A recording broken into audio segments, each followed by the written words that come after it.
देखो यार, अगर तुमको यूपी कांस्टेबल का फॉर्म फिलअप करना है या तुमने पहले भी कोई भी फॉर्म फिलअप किया होगा यूपी पुलिस का, तो यहाँ पे तुमको ओटीआर में रजिस्ट्रेशन करना पड़ता है। बोले तो वन टाइम रजिस्ट्रेशन, उसी को ओटीआर बोलते हैं, उसको तुमको करना पड़ेगा। तो बात आती है कि करना कैसे है, तो तुम्हें आ जाना ऑफिशियल वेबसाइट पे। जैसे आओगे तो यहाँ पे ओटीआर करते कैसे हैं, ऑफिशियल वेबसाइट पे जैसे आ जाओगे तो यहाँ सबसे पहले तुमको अपना एक अकाउंट बनाना है। तो अकाउंट बनाने के 2 से 3 ऑप्शन हैं। आप चाहे डिजी लॉकर के थ्रू बना सकते हैं, या डिजी लॉकर के थ्रू अगर आपको नहीं बनाना तो आप डायरेक्ट भी यहाँ पे बना सकते हैं। आप आरआईडी के थ्रू भी अगर आप चाहें तो वो भी बना सकते हैं। तो अगर ये सब की झंझट नहीं पड़ना तो देखो, एक लेफ्ट साइड पे एक रजिस्टर नाउ का एक बटन मिलेगा, जहाँ पे तुम्हें सबसे पहले अपना ईमेल डालना है। जो भी तुम्हारे पास ईमेल उसको तुमको यहाँ पे डाल देना, और जनरेट ईमेल ओटीपी पे तुमको क्लिक कर देना है। क्लिक करने के बाद तुम्हारे ईमेल पे एक ओटीपी जाएगी, वो तुमको यहाँ पे फिल करना है। सेम चीज़ आपको मोबाइल नंबर के लिए करना है। मोबाइल नंबर आपको दाएं हाथ पे देखने के लिए मिल जाएगा, तो मोबाइल नंबर तुमको डालना है और उसका जनरेट मोबाइल ओटीपी पे क्लिक कर देना। उसको क्लिक करने के बाद तुम्हारे मोबाइल पर भी एक ओटीपी आएगी। उस ओटीपी को तुमको यहाँ पे फिल करना है और वेरीफाई ऐप प्रोसीड पे क्लिक कर देना। सारी चीज़ें अगर सही हुई तो ये आपका सारी चीज़ें आपका वेरीफाई और हो जाएगा। उसके बाद प्रोसीड पे जैसे आप क्लिक करोगे, यहाँ पे अब आपका सत्यापन क्लेम आएगा। सत्यापन में यहाँ पे आपको अपना किसके थ्रू, डिजी लॉकर के थ्रू वेरीफाई कराना है या आधार के थ्रू। तो जैसे आप कंफर्टेबल हो, मैं यहाँ पे आधार के थ्रू कर रहा हूँ। ओटीपी जाएगा, ये आप सीधा याद रखिए।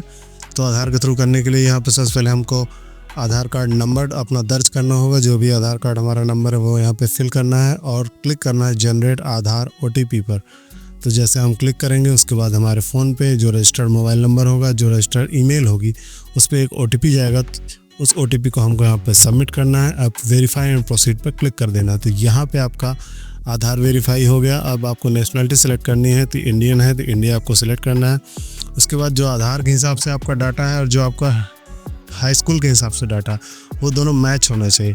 लेफ्ट साइड पे आपको आधार का डाटा दिखेगा, राइट साइड पे हाई स्कूल का डाटा आपको फिल करना है। दोनों अगर मैच नहीं होगा तो ये फॉर्म आगे नहीं बढ़ेगा।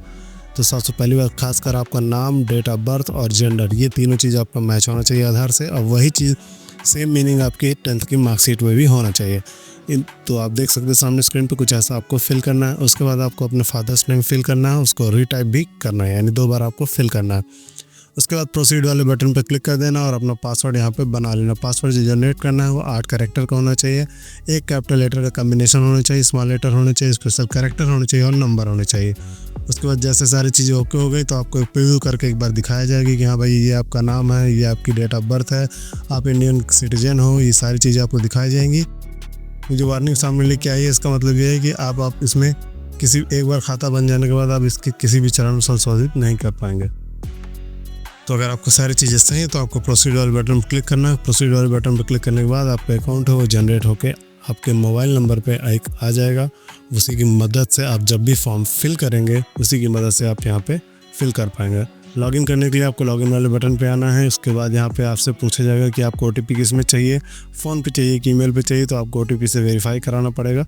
यहाँ पे हम फ़ोन सेलेक्ट किए ले रहे हैं। फ़ोन सेलेक्ट करने के बाद जैसे आप आओगे तो आपका ये अकाउंट है वो लॉगिन होकर खुल के सामने आ जाएगा। अभी यहाँ पे आपका ईमेल और मोबाइल नंबर ही इसको लॉगिन करने का एक ऑप्शन है, सेम टू सेम आपकी आरआरबी के वेबसाइट की तरीके। तो जो भी कोई फॉर्म होगा यहाँ पे ऑनलाइन एप्लीकेशन के अंदर आपको दिखेगा। एप्लीकेशन हिस्ट्री में अगर आप कोई फॉर्म फिल कर चुके तो वो आपको यहाँ